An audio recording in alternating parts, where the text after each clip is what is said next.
Halo, selamat pagi, balik lagi dengan gua Om Ardi Gendut. Selamat pagi, hari libur, Sabtu masih libur ya. Teman-teman, gua mau bahas satu komentar yang masuk nih ya, dari Mbak Deftarinzi. Jadi pertanyaan seperti ini, Om, saya masih belum cair kurnya. Kur ya berarti ya. Sudah ngajukan di BNI, BRI, Mandiri, BJB, bahkan BSI. Materinya kayak kurang greget untuk tahun sekarang. Oke. Padahal slik dijamin bagus. Ada saran Om buat saya? Nuhun. Jadi Mbak Deftarinzi ini mengajukan kur lah di beberapa bank penyalur ya. Ternyata ditolak semua. Padahal sliknya dijamin bagus. Ada saran nggak Om buat saya? Ditolak di beberapa bank ya. Jadi slik dijamin bagus. Nah, sebenarnya Mbak Deftarinzi ini sebenarnya kalau misalnya ditolak 1, 2, 3, 4, 5, 5 bank loh yang nolak beliau tuh. Sebenarnya dari 5 bank itu Mbak Defta bisa bertanya sih kenapa ditolak yang pertama ya. Yang pertama adalah kenapa sih ditolak? Setiap bank tuh pasti punya alasan loh. Setiap bank punya alasan, kenapa ditolak semuanya. Padahal slik dijamin bagus. Atau mungkin Mbaknya sudah cek mungkin ya ke beberapa bank yang tempat beliau mengajukan, sliknya aman kok. Tapi kenapa ditolak terus? Berarti kalau menurut gua, berarti ada hal prinsip tentang penyaluran kur yang tidak Mbak Deftarinzi terpenuhi. Prinsipnya kalau menurut gua ya, berarti prinsipnya apa? Mungkin ada hal-hal yang memang tidak bisa dilanggar, bukan cuman masalah slik BI checking ya teman-teman ya. Kalau teman-teman yang ngajukan di beberapa bank, terus ditolak semua bahkan ya, itu teman-teman tinggal tanya kok sebenarnya kalau mau jawabannya apa. Kenapa sih Pak saya ditolak? Kenapa saya Pak ditolak? Karena menurut gue ya rasa-rasanya ya, kalau memang sliknya bagus, rasa-rasanya tidak mungkin. Ya bukan tidak mungkin sih, kecil kemungkinan teman-teman ditolak sampai 5 bank gitu, kecil kemungkinan. Kecuali memang ada hal prinsip untuk penyaluran kur yang teman-teman nggak bisa penuhi. Misalkan pernah komersil, ya mungkin Mbak Rinzi coba tanya ke beberapa bank itu yang nolak, 5 loh yang nolak loh, bank besar semua lagi. Bank yang ditargetin penyaluran kurnya terbesar ya nggak? Bank yang tiap hari tanya mantrinya kapan kur cair ya nggak? Jadi artinya 5 bank ini merupakan penopang utama penyaluran kur Indonesia gitu kan. Tapi menolak, lima-limanya menolak. Kan gue kayak, ah masa sih ya. Padahal sliknya dijamin bagus kata mbaknya kan. Sliknya dijamin bagus. Artinya mbaknya mungkin sudah nanya ke 5 banknya. Wah slik lumayan bagus. Ya bagus semua. Berarti ada prinsip. Ya. Jadi kalau teman-teman ditolak di beberapa bank, bahkan semua bank tempat pengajuan tolak, coba tanya kenapa. Kalau menurut gua ini karena komersil. Pertama karena komersil, ya, sekali mengulang lagi. Mungkin punya leasing mobil, ya enggak? Mungkin punya pinjol yang harus dilunasin, mungkin berulangnya sudah maksimal, ya kan? Ada usaha-usaha yang berulangnya cuman 2 kali kayak perdagangan, ya enggak? Kayak jasa cuma 2 kali. Tapi ada usaha-usaha yang bisa 4 kali pengulangan seperti, pertanian, perikanan, perkebunan, peternakan, berapa ya? Lupa satu lagi tuh. Ya seperti itu. Itu pasti gue yakin kalau memang sliknya nggak bermasalah pasti karena itu ya. Jadi teman-teman yang bisa teman-teman ambil dari kasusnya Mbak Deftarin sih, kalau memang sliknya bagus karena gini, kalau slik itu adalah di video sebelumnya gue bilang, slik itu tidak ada tawar-menawar, utama. Kalau Mbaknya bilang dijamin bagus berarti ada hal prinsip, ya enggak? Yang tidak bisa, ditembus kalau, untuk penyaluran kur, ya gitu seperti gue bilang, punya kredit-kredit yang seperti itu tadi ya, syarat-syarat seperti tadi, ya. Tidak pengulangan sudah maksimal, mungkin maksimal kreditnya sudah mencapai 500 totalnya, mungkin pernah komersil, punya mobil, punya pinjol yang harus dilunasin, nah seperti itu. Kalau komersil gimana Om? Sliknya bagus Om, tapi kan saya sebenarnya pinjam komersil Om, tapi kenapa ditolak semua?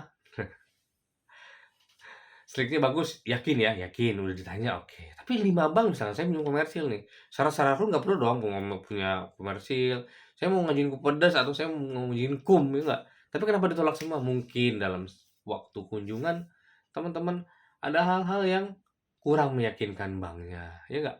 Seperti gue bilang, waktu kunjungan teman-teman jawabnya, kan?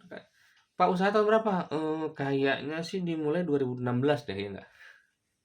Semua serba kayaknya jawabannya kan. Kemungkinan, Jadi kalau kunjungan tuh harus tegas ya, tahun 2016 sih Pak, saya mulai usahanya, kan gitu lebih enak. Kayaknya sekitar segitu deh Pak, saya lupa-lupa inget deh. Maksudnya kalau 2016, 2023 kan nggak jauh ya nggak, masa nggak ingat misalkan seperti itu. Terus ditanya omsetnya, mungkin teman-teman beda-beda ya kan. Ditanya mantrinya, omset saya 1 juta, ditanya besok ditanya pemimpin ditanya cuma 500.000, sekitar beda jawaban aja, nggak konsisten, mungkin teman-teman ditolak ya kan. Mungkin teman-teman, kelihatan bahwa usahanya bukan punya teman-teman, ya nggak. Mungkin teman-teman ketahuan bahwa jaminannya bukan punya teman-teman, ya nggak. Jaminan orang yang teman-teman akuin.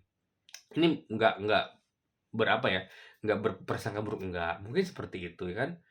Mungkin teman-teman ada hal yang teman-teman setting, misalkan rekening korannya teman-teman, bikin ya kan, bikinan sendiri kan, rekening korannya dipalsukan, cetak buku tabungan dipalsukan, ketahuan. Mungkin nggak ada yang tahu kan. Artinya ada hal-hal teman-teman juga yang prinsip yang tidak bisa teman-teman tembus ya kan. Atau mungkin kita ngerasa slik ini dijamin bagus, ternyata,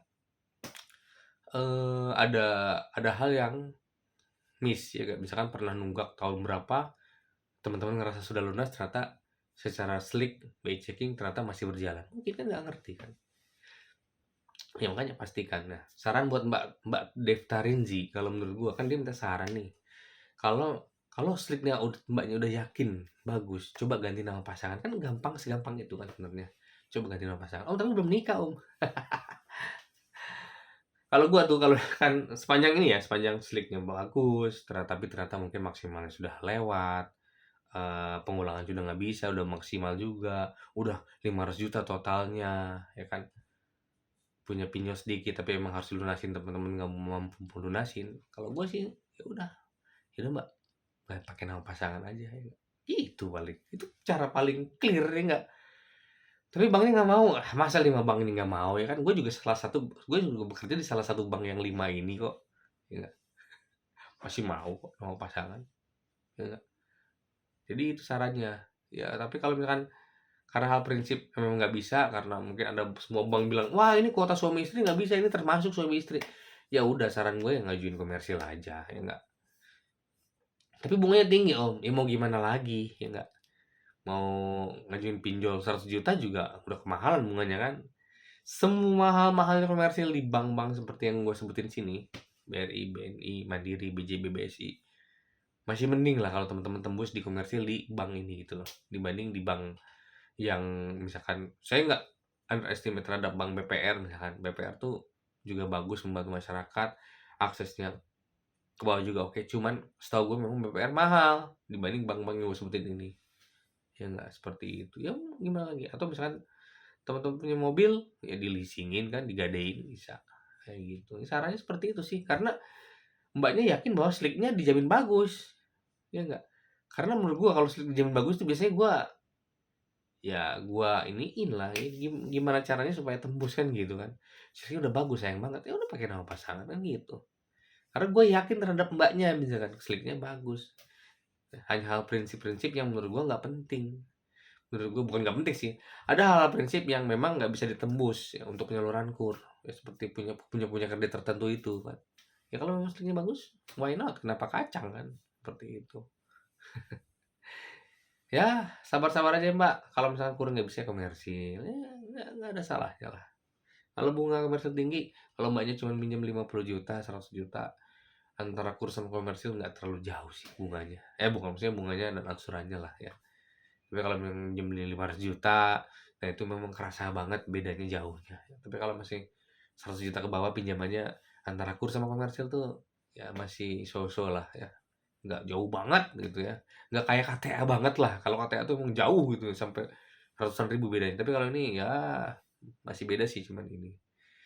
Ya gitu aja ya untuk menjawab pertanyaan Mbak Devtarinji, saran gue ya itu ganti nama pasangan. Udah itu aja, cara yang lain nggak ada. Kalau emang ngerasa sliknya apa, karena ya udah, karena bank udah lolos sebenarnya secara slik. Lolos secara slik berarti tinggal aturan mainnya aja, KUR seperti apa yang Mbak nggak bisa tembus, itu aja. Berarti ganti nama pasangan. Ganti nama pasangan nggak bisa om, ganti nama orang tua, ganti nama anak, ganti nama tetangga. Terus gue nggak nyaranin, tapi itu kemungkinan bisa lakukan, bisa, cuma gue nggak nyaranin. Ya tergantung banknya mau atau enggak. Nama orang tua misalkan. Apakah banyak om yang mengubah nama pasangan misalnya atau nggak bisa, ganti nama orang tua, ganti nama anak? Gue bilang banyak. Tergantung keyakinan banknya. Oke guys, itu yang bisa saya sampaikan ya. Sampai ketemu lagi di video gue selanjutnya. Thank you.